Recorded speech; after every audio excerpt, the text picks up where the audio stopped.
Welcome back to the channel, guys. I'm excited for today's project because this one's been a long time coming. And all this weekend we've been fighting rain and thunderstorms, so I got a little break here, so I wanted to make this little intro here.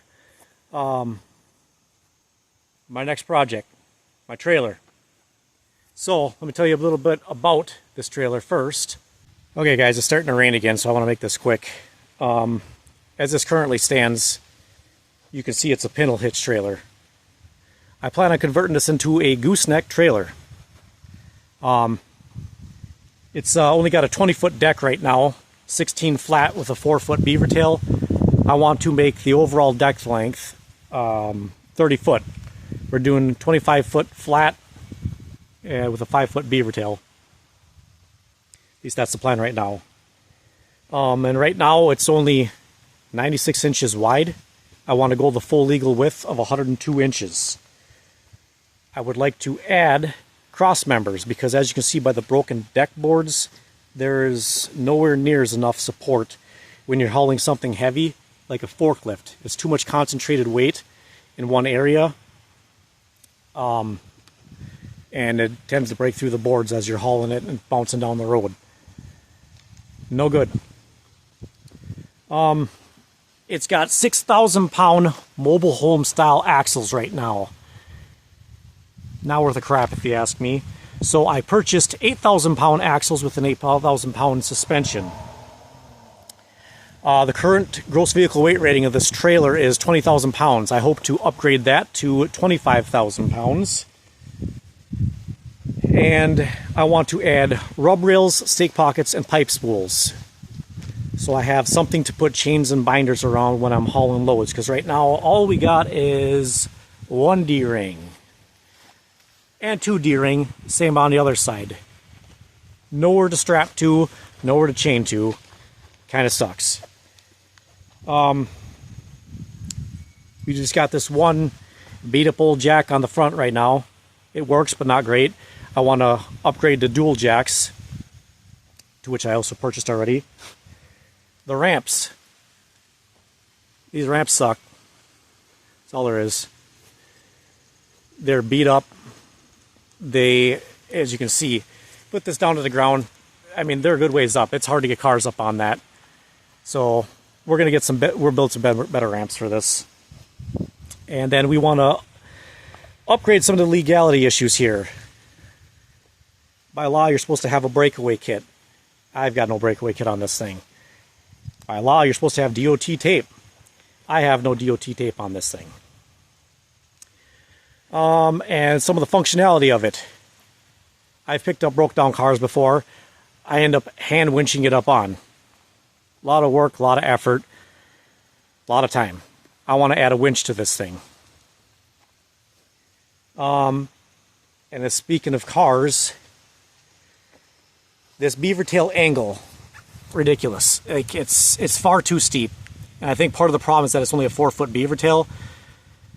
So when I try and get cars up on this thing, it tends to bottom out right when you get to that peak there. It doesn't work so well. So we're going to change the angle of that, make it a more gradual angle that cars can actually get up on there pretty decent. This trailer is a 1979 manufactured by Wisconsin Trailer Company. I don't know. I've never even heard of the company. I'm going to guess they're not in business anymore. You know, so it's not like it's a Diamond C or PJ or whatever that you hear of nowadays. So after all that being said, you're probably wondering, why don't I just go buy a new trailer and sell this one? Well, the reason is because I like working on stuff like this. It's a lot more fun to build it myself. I can build it to the specs that I want, add all the features I want, and also because I can do this a lot cheaper than buying one. So it's kind of a budget build as well. So before I purchased my axles for this thing, I went back and forth on, do I keep it a triaxle or do I go tandem dually? And ultimately I settled on keeping it a triaxle. They both got their pros and their cons, and I know people are going to argue about that, but I like the triaxles. So that's what I'm sticking with. So as you can see from that last clip, we went and got this thing weighed, and the starting weight was 3,800 pounds. I'm estimating probably around 8,500 pounds for the finished weight after all the modifications are done. You guys got a guess, throw it in the comments. Curious to see which one of us will be the closest. So guys, I think it's time to get this thing back into the shop and start working on it. What we're going to start with is tearing all these old deck boards off, and we'll go from there. Okay, I decided it was going to be too much of a pain to try and get this trailer into the shop with the camper in the way here and the semi in the way. It's going to be too much stuff to move around, so we're just going to do it right here in the driveway.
Okay, well half of those aren't even coming out. They're just stripped in the wood spinning, so I gotta figure something else out to get them out.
Hey guys, there we have it. We got all the wood off. Next I think we're going to start by getting all the wiring off and all the lights. Strip it all off the frame, and then we're going to start cutting off like this outer angle and get all this these cross members and stuff cut out. We need to get it down to just the frame rails.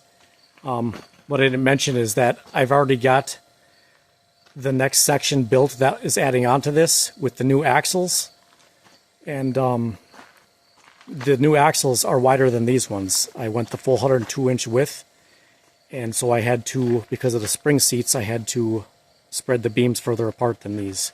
So we're going to have to spread these ones apart and put new cross members in, which ain't a big deal.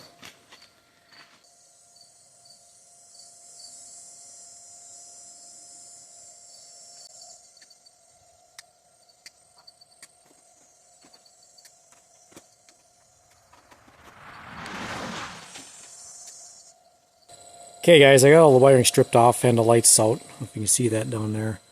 My camera died, so I didn't really get any of it, but you get the point.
Well guys, I think this is where we're going to wrap up this video. This is only part one of a build series.